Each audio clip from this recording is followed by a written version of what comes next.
Okay, I'm back in the saddle here with the Klingon Bird of Prey. I was trying to finish this for the Scale Model Addicts Big Spring Contest. It's now October, so obviously I missed that. I had some problems with it. I can't remember exactly what, but it got pushed off to the side. But I want to get this finished and moved off the project list so I can start working on some other things. I have no idea where I stopped with videos at the moment. But anyway, let's get on here. Can't remember what I still need to do for the model itself. I think there's still some detailing I need to do. I know I need to do a graphite rub on this thing, but that's going to be at the very end. Main thing I know is I need to finish the base, so that's what I'm doing here. I'm going. So the ship's landed on Romulus. No, wait, that's the Romulan planet. What's the Vulcan planet? Vulcan! That's it, Vulcan. Oh, God. Losing my nerd cred. So, anyway, it's landed on here on Vulcan with the landing lights around, and I'm using this picture frame for the base. I was initially going to use a round base. However, since the landing lights are round, I didn't want to use a round base again, because when you start using the same shape over and over, it starts getting very boring. If you break up your shapes, it tends to be more visually appealing. So that's why I'm going for round lights on a rectangle display base. And then we'll have the ship like angled roughly like this. So this is my picture frame. I think this is this is 8x10. This is 8x10 picture frame. Pulled out the glass.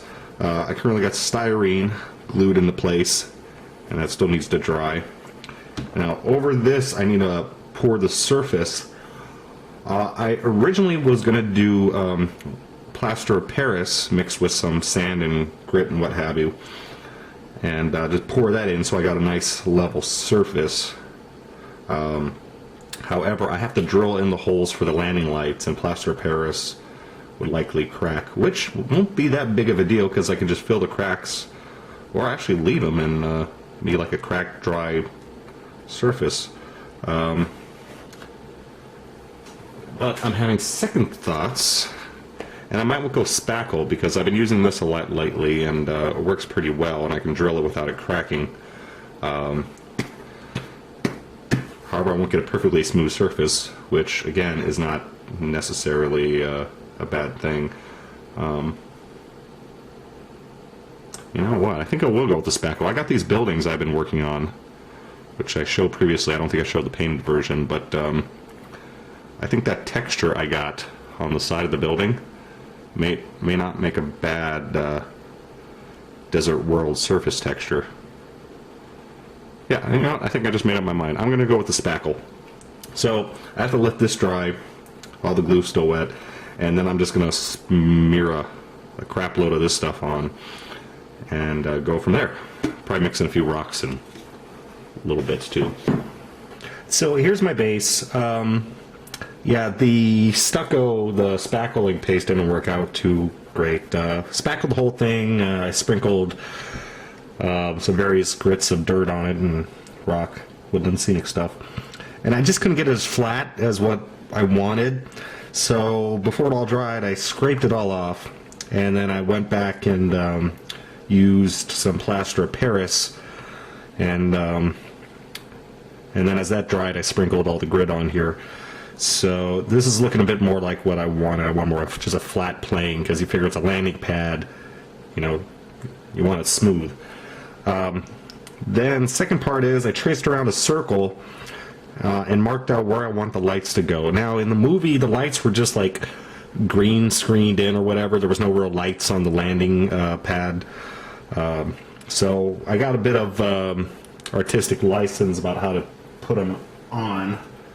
But I marked out the areas. Ignore this outer circle. I first drew that and realized I wanted it a bit smaller so the lights were actually on the ship. But the ship's going to get mounted angled like this. So the majority of the lights will be underneath the wings. And how to do the actual lights, again, it was just, you know, green screened in, so There were no lights. So what I did is, last time I ordered LEDs from China, I got some of these. And these are little LED holders. So you just, there's the little plastic part here, you put the LED in there, you slip this in from underneath, and there you go. So, got to get the nuts off here. And then I'm just going to drill holes into the plaster of Paris. That's the hard part, because I risk cracking the plaster of Paris trying to use, standard drill bits on it. So I'm going to dig out my Dremel. I think I got like a steel cutter that will work better to go through the plaster of Paris. But then I'm just going to drop these in. Not glue them yet because I don't want to paint them. I'm going to leave them this this chrome color. But at least I have to drill the holes and get everything ready, and then I can paint the base.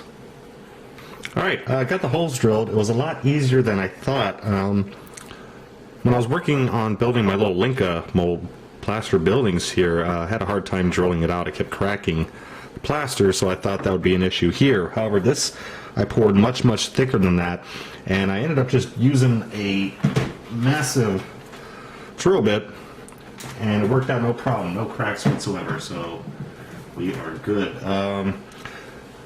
So the styrene back I ended up putting on the picture frame has actually, it popped loose.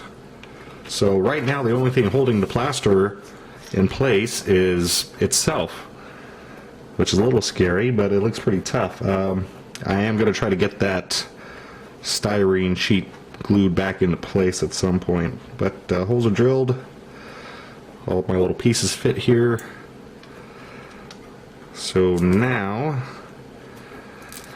I have to figure out how to do lighting again. I haven't soldered in, well, I haven't soldered since the last time I worked on this thing, which was sometime during the summer.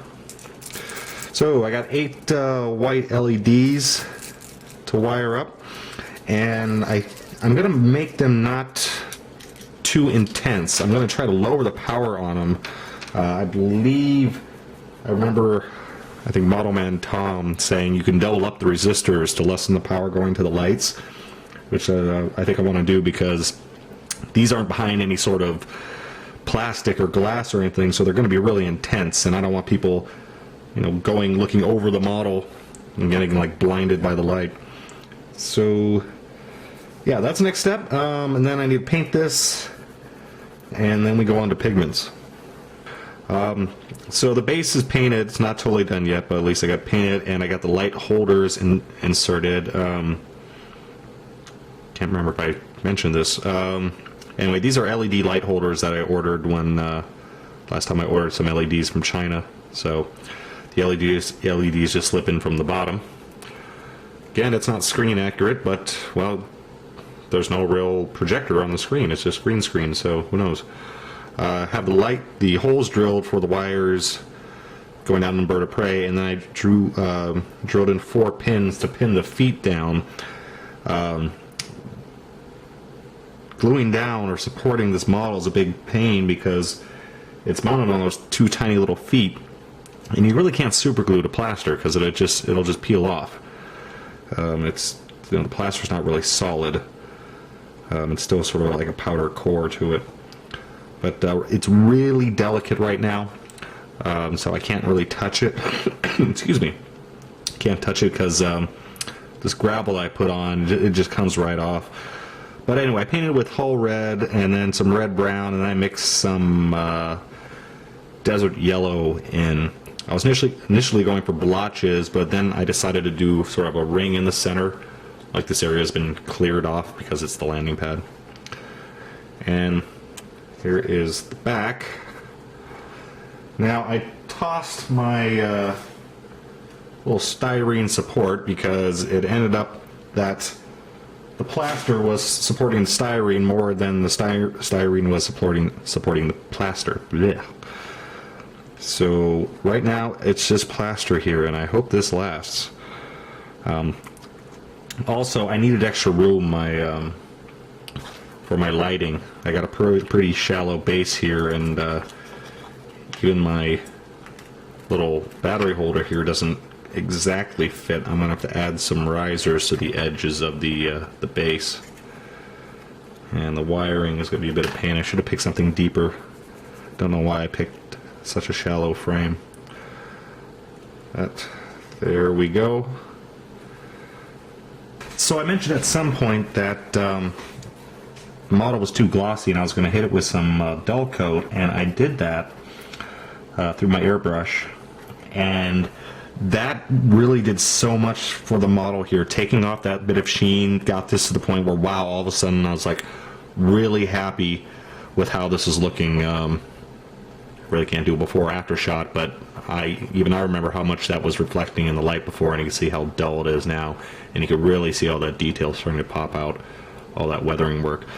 And I was planning on doing some pigments after that, but it would look so good I almost didn't want to touch it, because that was at the point where there's always a point with the modeling where you should stop, because it's like, okay, you know, you're not going to get any better if you add more, you're just going to start taking away. So hopefully I haven't reached that point yet, because I decided to still go ahead and do a little pigment work. What I got here is some Vallejo burnt umber, and I'm just making a slurry, thinned it out with some water, and just not too many places, adding a few little little rubbings, whatever I'm calling splotches. And you can see here where it's dried already. It dries pretty quickly. And so since this is just done with water, I'm going to take most of this off with a Q-tip, a dry Q-tip now. Like I said, hopefully this isn't going too far. And I just want to make sure I just do it on a few key places, not much, because after this I am calling, for the most part, at least the painting of the bird of prey, I'm going to call that done, because I have reached the point of happiness, which is kind of surprising, since I put this model on hold for like 4 months, going back to it and still being happy with the results is very difficult for me. Usually I don't want to go back to the project at all, but well, you know, first time for everything. So the base was pretty much done. I still have to put on the landing ramp, and if you remember, I lost one of the little landing ramp arms, so I just made a very simple one myself, just some round tubing, and I'll put this on. I'm waiting to do that at the last second though, because if I don't, I know it's going to break off. It absolutely will, since it's going to be pressing on the ground. You know, if I bend the thing back this way, it's going to snap. And the other thing, oops, my feet here are a little wonky at the moment, because I have to glue them both down flush to the ground. The way I had them glued before, they were a little U-shaped.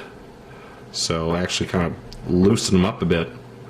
I'm going to glue them to the ground of the base, and then try somehow solidifying them up a bit. They've already been glued like 3 times, so it's not looking pretty right there. But hopefully I can hide it, maybe with some pigment work. Yeah, you know, a little black might do wonders.